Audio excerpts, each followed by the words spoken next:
this is actually branch box number 4. As you can see, it's totally enclosed. There's no access to it, so that's why I really couldn't show it off to you guys. But that's the problem we're running into right here. I do have access to here. If you lifted up this ceiling tile, I would have access to refrigerant lines. The reason why I know about this is one that we had a leak on that I had to tighten up. And I did it the right way. This is one of your, in this place, this is one of our typical air handlers we have, or ventilators. Right here is your blower motor.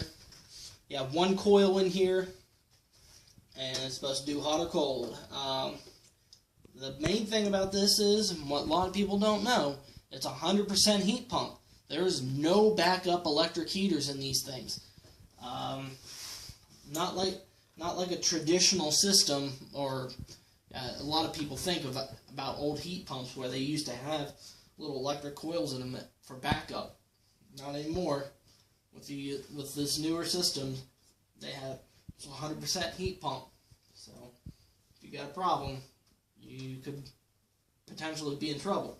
You don't have that luxury of having backup. Here's the 2 lines. Now this branch box is down on the first floor. Right here is your main electric coming in, and you got your signal wires coming in. Now these signal wires are usually about 24 volt, and this is the main power coming into here is about 230 volt. You got, this is your, very important, this is your dialer switch, and also a branch box has this, and your main a unit has this. The numbers have to match, alright? So everybody knows who is talking to who.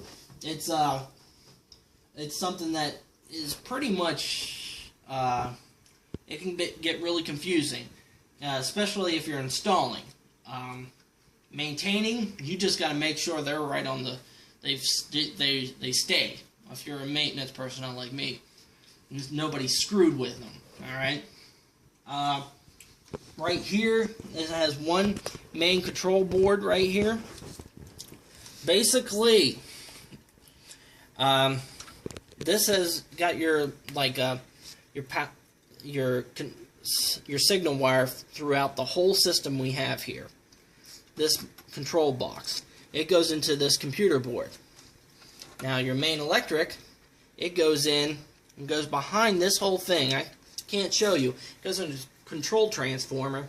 It comes out and comes right in through this little wire right here, plugs into there, and this whole computer board is controlled by about 21 volts.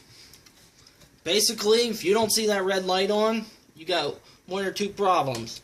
You got your transformers gone, or you're getting power into the board and the power's not understanding what's going on.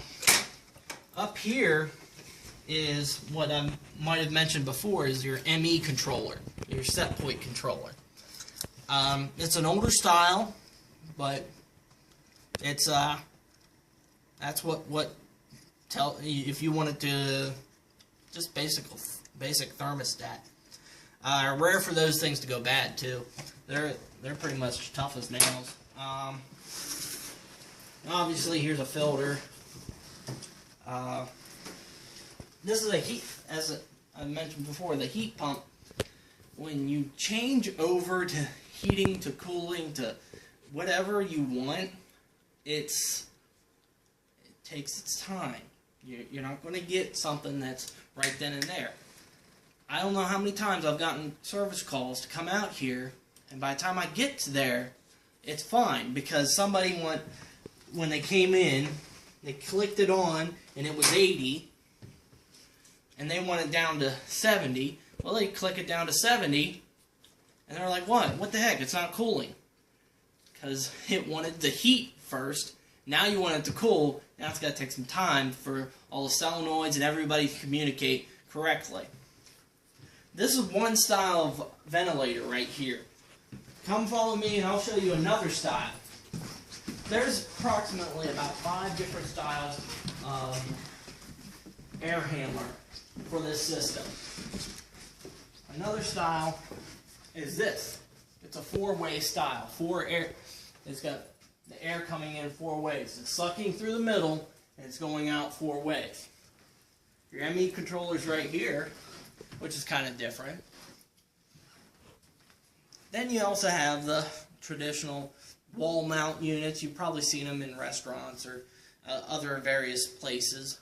Those are very nice. They're probably the cheapest model out there. You have also a floor model now that basically goes onto a register now. Not the best, because gunk gets down in it and it can fall apart fairly easy as far as I can tell. Then you have another style out there where it goes into a traditional kind of system. Really not used very much. I can't really describe it very well or give you an idea on it, but that's what, these ventilator units, this is what you're trying to service with these things. So that's how this is going to go.